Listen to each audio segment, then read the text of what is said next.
Today, I'm going to share with all of you our experience of using radiofrequency ablative therapies to manage the patient's chronic pain.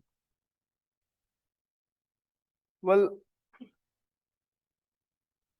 radiofrequency was invented in 1950s by the Cosman, but it's found its way into pain medicine in 1970s because at that time it was felt that local anesthetics were giving only short-lasting pain relief to patients who were suffering with chronic pain.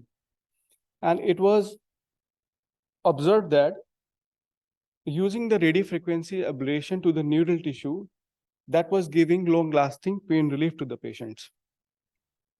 So all over the world, people started using radiofrequency ablative therapies in these patients. If we talk about our department, we got our radiofrequency machine first time in 2009. And since then, we have been using radiofrequency ablative therapies in patients with chronic pain. And of all the patients which we see in our pain clinic, about 10 to 15% of all the patients, they fit for undergoing these procedures.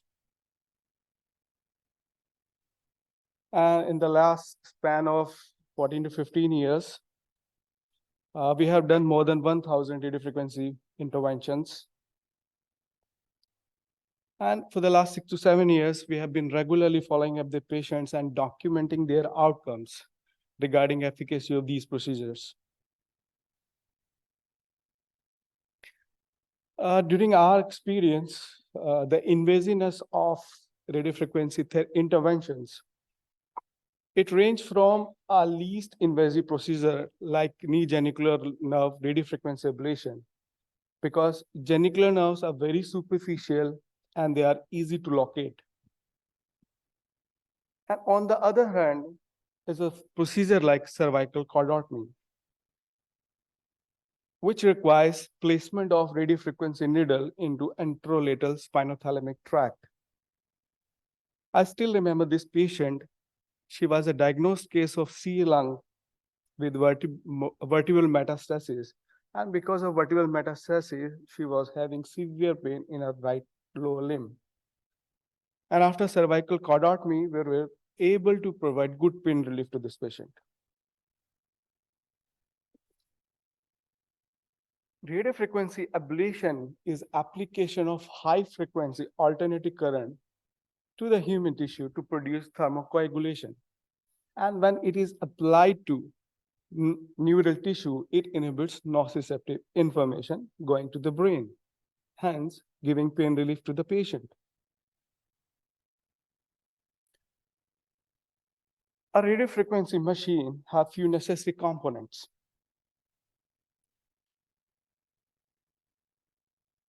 This is radiofrequency generator, which houses all the settings which we use during our procedures. Then a radiofrequency needle that is inserted into the patient, then the grounding pad. So this is how the circuit is completed by the body. And the radiofrequency lesioning or the thermal ablation is produced around the tip of radiofrequency needle.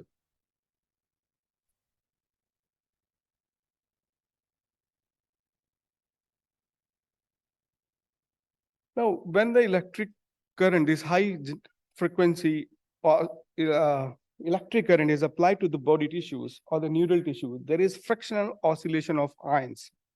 And because of frictional oscillation of ions, there's a generation of heat. And this heat produces thermocoagulation. Now, because of his thermal injury, there is axonal injury. And if we grade this axonal injury, it is grade 3. What I mean by grade 3 is that epineurum and perineurum is still intact. In a matter of 1 to 6 weeks, there is Wallerian degeneration of the nerve fibers or the axons. But in a time of 1 to 6 months, they grows back because the basal lamina of Schwann cells is still present there, and it brings about regeneration of those nerve fibers.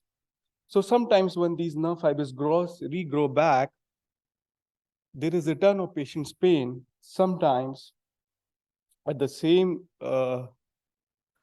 intensity, and majority of the time it is at the reduced intensity. Chiefly, there are two modes of radiofrequency ablation. One is thermal radiofrequency, and another is pulse radiofrequency. In thermal radiofrequency, of course, there is thermal damage to the nerve fibers. And in pulse radiofrequency, there is a generation of electromagnetic field around the needle tip. Now, this mode was invented in 1998. Now, as I've talked earlier, the lesion is produced around the radiofrequency needle and is prolate spheroid shape around the needle tip. And in pulse radiofrequency, there is no histological lesion. Because the application of electromagnetic field, it alters the functioning of neuronal membrane ion channels. And this alteration brings about analgesia to the patient. We use temperature of 60 to 80 degrees Celsius in thermal radiofrequency, and the temperature reaches up to 42 degrees Celsius in pulse radiofrequency. So the nerve functioning become dysfunctional above a temperature of 45 degrees Celsius. So it is quite safe to say that at 40 degrees Celsius, there is no thermal injury to the nerve fibers. In thermal radiofrequency, the energy applied is in continuous mode. But in pulse radiofrequency, it is applied in pulses. And because of application of electrical energy in pulses, the heat gets dissipated. So that's why the tissue temperature does not rise above 42 degrees Celsius. The duration used for thermal radiofrequency is 60 to 120 seconds, and for pulse radiofrequency, it is 120 to 480 seconds. The thermal lesion in thermal radiofrequency, it is produced around the needle tip, and it is mostly along the shaft of the needle tip. And it is around 2 to 4 mm from the needle location. So that's why the needle has to be precisely located in vicinity of the nerve fiber to have adequate lesioning. This another mode, which is you can say a iteration of thermal mode, and this mode is known as cooled. But the name cooled is counterintuitive.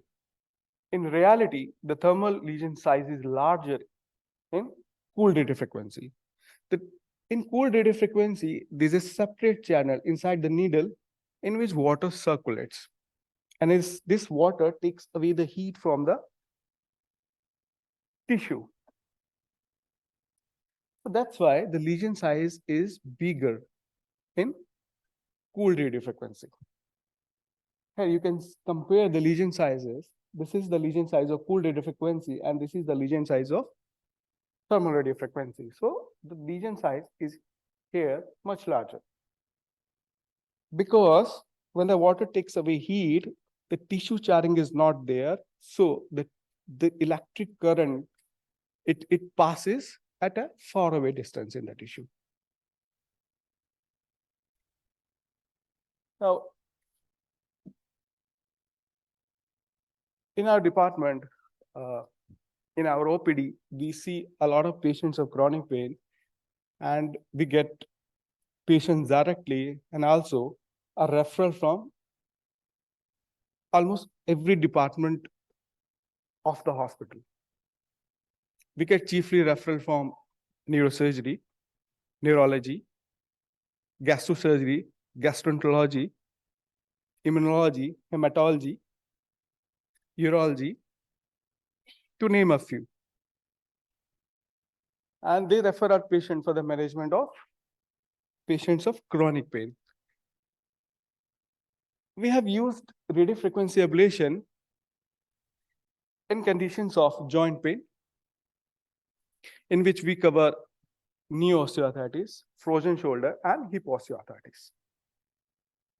In facial pain, we treat patients with trigeminal atypical facial pain, supraorbital neuralgia, and glossopharyngeal neuralgia. Low back patients, they constitute majority of our patients. And radiofrequency ablative therapies can be utilized in different causes of low back pain. To name a few, lumbar facial joint dysfunction, it is responsible in majority of the cases. In abdominal pain, we treat patients of chronic pancreatitis and ilioinguinal or iliohypogastric neuralgia. And for neck pain, the facial joint dysfunction, and of course, some of the patients with occipital headaches. Now, how do we decide about doing these procedures? Now, whenever a patient comes to us, we try to manage these patients on conservative lines. And once this conservative therapy fails, at least for 3 to 6 months, then we think about doing these procedures in these patients. Now, these procedures are daycare procedures. And we do these procedures in a dedicated pain OT. Before doing these procedures, these patients has to undergo a pre-anesthetic evaluation. And then these patients are admitted on a daycare basis. And usually, most of the patients, they get discharged by the evening. And after we decide that we have to do radiofrequency interventions in these patients, we first subject these patients to diagnostic block with local anesthetics. Now, these local anesthetics, this serves two purposes. First, it confirms our diagnosis. And second, it gives us an idea that how the patient would fare after the therapy. And after, in the diagnostic blocks, if the patient gets 50 to 75% pain relief, then we do radiofrequency ablative therapy in these patients. This is how a typical radiofrequency procedure is done.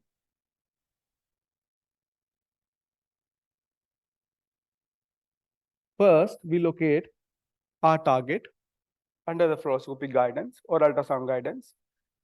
Then local anesthetic is injected. Then radiofrequency needle is placed under the fluoroscopic guidance. Then we confirm the location of the needle with sensory and motor stimulation. This is a case of medial branch block. So here you can see multifidus contraction of the muscle. So it confirms the location of medial branch. And thereafter, we do thermal radiofrequency ablation. Contraindications are if the patient refuses to undergo these procedures, if the presence of coagulopathy and pregnancy and pacemakers are relative contraindications for these procedures. So this is our experience for the last 7 years, and mostly we have treated patients of low back pain and joint pain. We get maximum experience of trigeminal neuralgia and facial pain, then facial joint dysfunction, in joint pain, knee osteoarthritis cases, and we have done few cases of chronic pancreatitis, post-traumatic, upper limb CRPS, and neck pain. So, approximately 291 patients, we have done radiofrequency therapy in the last 7 years, which we have the full follow-up data. We document following outcome measures during follow-up of our patients. First is numerical rating scale. The score from the more the score, the higher the intensity of the pain. Then multidimensional pain assessment scores, Oswestry Disability Index in low back patients, and higher the score, higher the disability. Then Oxford knee score, mainly in knee joint pain. Then efficacy, the number of patients who get more than 50% pain reduction after the therapy. Then analgesic dose reduction, the number of patients who gets more than 50% reduction in medication doses. Then we also document the complication rate in our procedures. I'm going to share our experience of doing radiofrequency ablation in these chronic pain condition. First, I would like to start with facial pain. In facial pain, we have treated these conditions, and among these, trigeminal neuralgia predominates.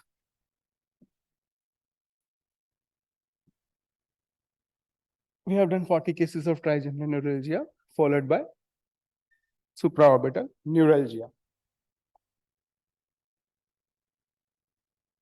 These interventions are indicated in those patients who are having severe electric shock-like pain along the distribution of trigeminal nerve, but they are not responding to conservative therapy. This is how we do it. The patient has to lie supine on the operating table, and under the fluoroscopic guidance, we locate the foramen ovale. Then we place our RF needle into foramen ovale. Then we confirm the location of radiofrequency needle in multiple views of fluoroscopy. After confirmation of radiofrequency needle, we do radiofrequency lesioning. Usually 3 to 4 lesions are given for Caesarean ganglion. And the temperature range used for Caesarean ganglion RF ablation is 60 to 70 degrees Celsius. Here you can see contraction of masseter muscle on motor stimulation. 1, 2. This is we do to exactly localize the nerve.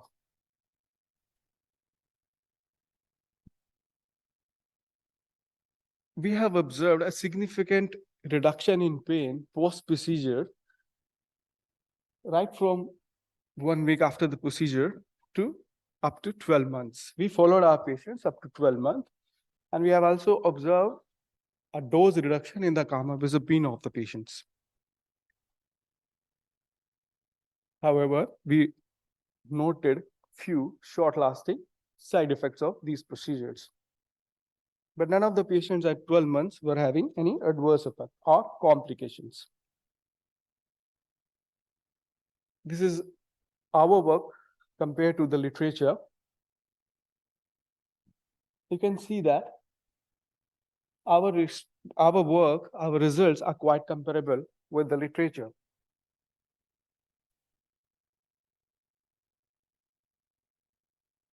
And you can see that here, these authors, they have reported that at the 12 months, 82% of their patients were without medication. It may be that they have used higher temperature for RF ablation in their patients.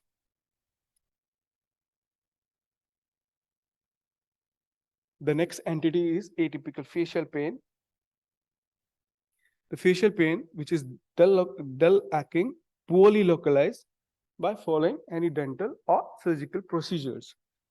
We do sphenopalatine ganglion RF ablation in these patients, and we place our needle into pterygopalatine fissure to locate the sphenopalatine ganglion. And this procedure is done under fluoroscope. This is how it is done. We place our needle into pterygopalatine fissure in close to sphenopalatine ganglion, and we confirm it in multiple views, and thereafter we do our radiofrequency ablation at 80 degrees Celsius for at least 90 seconds. This is our data regarding these patients, and all of these patients You can see that at the end of 12 months, there were approximately 5 to 6 decrease. There was 5 to 6 point decrease in NRS scores in these patients. And we noted facial paresthesia at 1 month in 3 cases, and that was also transient. Our results are quite comparable with the literature. Now, Seller et al. Reported 100% efficacy at 12 months because they have subjected the patients to multiple interventions. And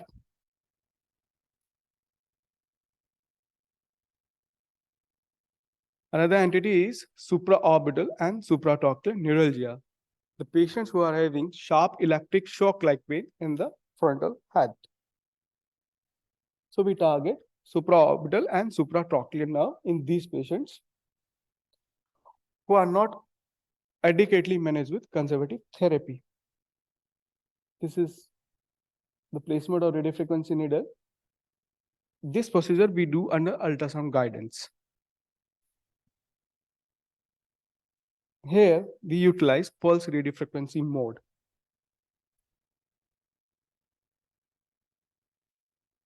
And we found satisfactory analgesia in these patients after subjecting patients to a single session of pulse radiofrequency. This is our result in comparison to the literature.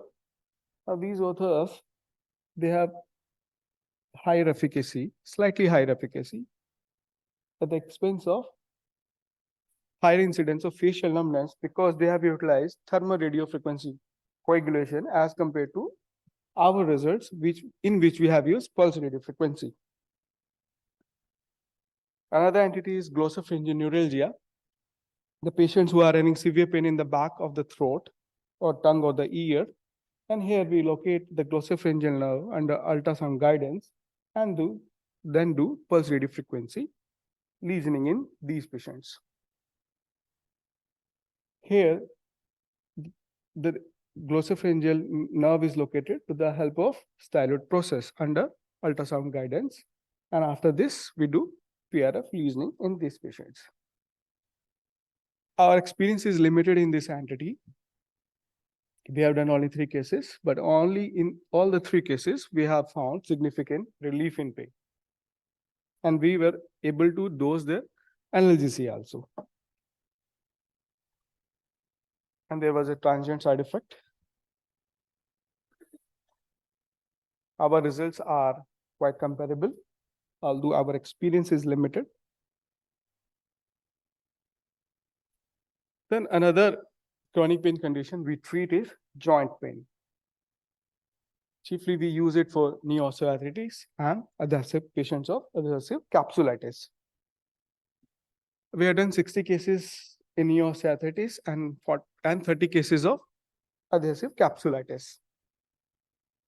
Now, there are plethora of genicular nerves around the knee joint, which we target to relieve the patient's pain of knee osteoarthritis. So, the radiofrequency needles are placed in vicinity of genicular nerves. And after confirming their location, we do thermal radiofrequency ablation. This sometimes we have to give 2 to 3 lesioning at the location of genicular nerves. In our experience, we have observed post-procedure reduction in NRS scores as well as OKS scores. And after it was maintained till 6 months, but at 12 months, there was slight increase in NRS scores and OKS scores. But still, it was less than pre-procedure values. Approximately 40% of the patients were able to reduce their analgesia. And we encountered the most cumbersome side effect in these patients was needle entry pain, because the genicular nerve lies over the periosteum. So, and we have to walk our needle over the periosteum. So that's why there is such a quite a number of patients, they complain of needle entry side pain. This is our comparison with the literature.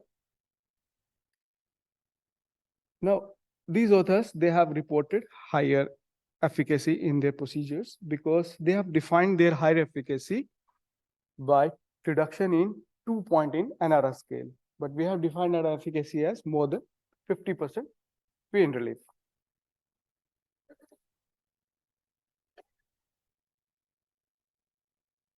Another condition is shoulder pain, and we target suprascapular nerve in these patients. The suprascapular nerve, it supplies about 70% of the shoulder joints. That's why we target suprascapular nerve. And we use pulse radiofrequency mode in this condition. And we use ultrasound guidance. First, we localize the suprascapular notch, which houses the suprascapular nerve. And after confirming its location, we do PRF lesioning. We have a follow-up 6 months in these patients, and we have found moderate relief in pain in these patient population. Our results are similar to what other authors have reported in their studies. The majority of our patients are of low back pain. Now, low back pain has a multitude of causes. A number of components are there which can be responsible for low back pain. Facial joint dysfunction constitute 20 to 40% cases of low back pain. Then the pain due to degenerated disc, it might be age-related or trauma-related. Patients with prolapsed intervertebral disc, SI joint is responsible for 20% of the patients with low back pain. Majority of the patients have myofascial pain as a co-component. The cranial nerve entrapment might be responsible for low back pain. We have used our radiofrequency ablation to treat these entities. The foremost is lumbar facial joint dysfunction. We have done foremost cases of facial joint followed by superior cranial nerve entrapment. Now, each facial joints are supplied by medial branches of dorsal ramus of lumbar nerves. And these nerves are located at the junction of superior articular process and the transverse process. We locate these nerves under the fluoroscope, and then we do thermal radiofrequency ablation. In these cases, in this case series, we have done cooled radiofrequency ablation. Here you can see contraction of multifidus muscle because the medial branch supplies the multifidus muscle.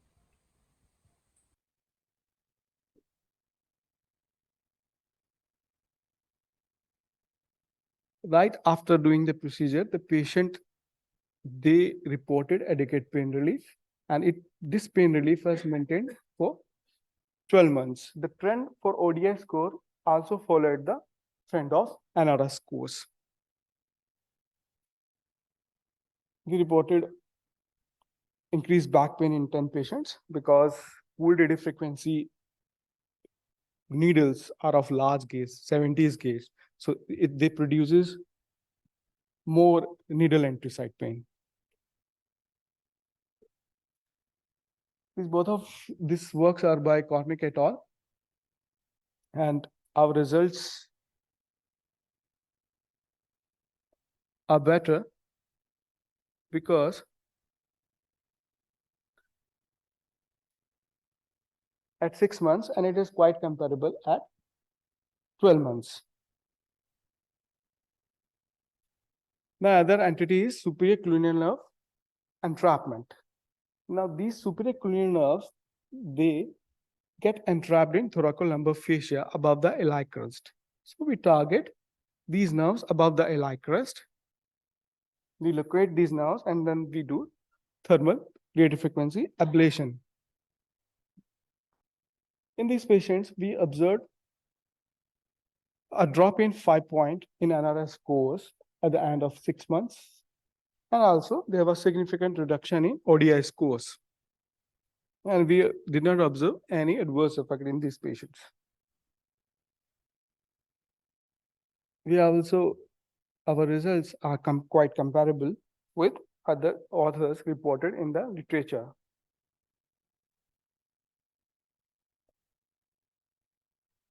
Then another is sacroiliac joint dysfunction. For this, we do radiofrequency ablation of lateral branches of dorsal limbs of S1, S2, and S3, and L4 and L5. For this, the needle has to be placed at 3 o'clock position of the sacral foraminals. And after locating that, in multiple views and confirming their location, we do thermal radiofrequency lesioning. This is our data regarding patient outcome. And we noted 50% reduction at 1 month, and this pain relief maintained for 12 months. And we didn't experience any major side effects in these procedures. Our results are as good as what is reported in the literature. Then for abdominal pain, we have treated patients with chronic pancreatitis, and we have targeted thoracic splanchnic nerve in these patients. Now, the abdominal visceral sensations are carried out by splanchnic nerves, and these splanchnic nerves, they lies at the level of T10 and 12 vertebrae. And so we target these nerves under fluoroscopic guidance.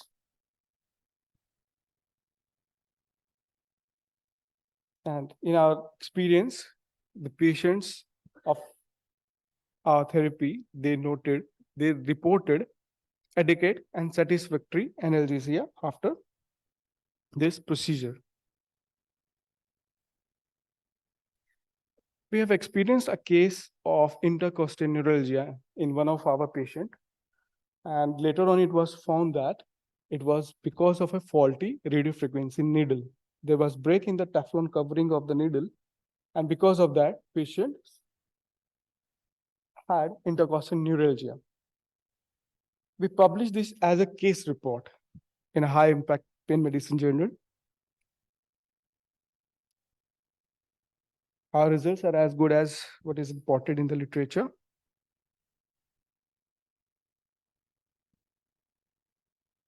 Then another entity is coccydynia.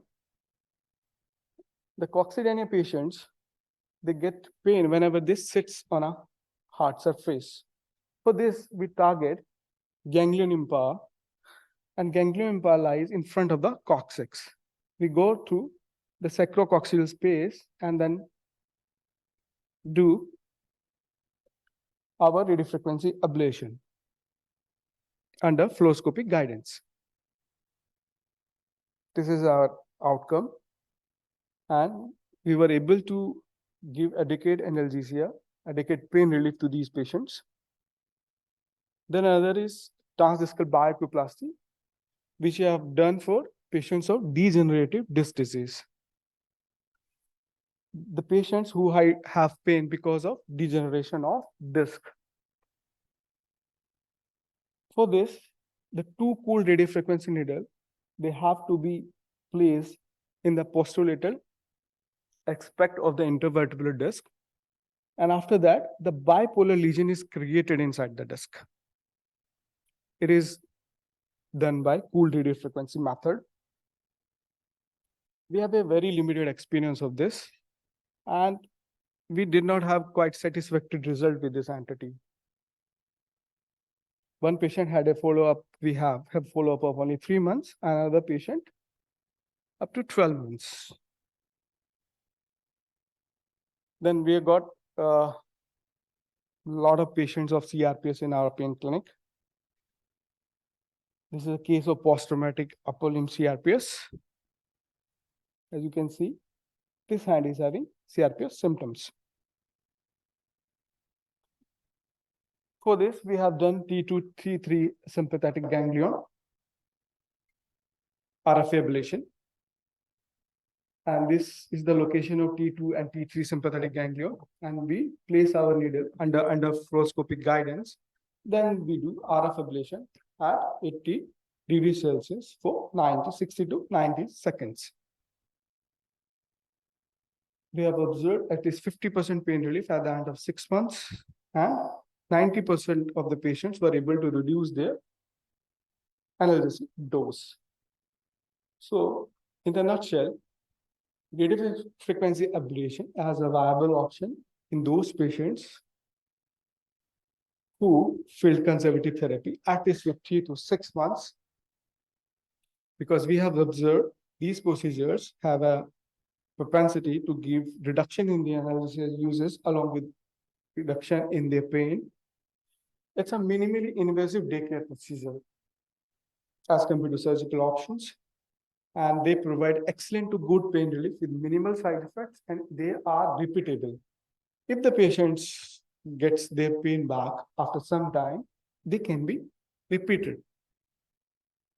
There is a good evidence for trigeminal RF ablation and facet medial branch radiofrequency ablation in the literature, and there is moderate evidence for knee gellular radiofrequency ablation. And for others, the evidence is evolving. Thank you.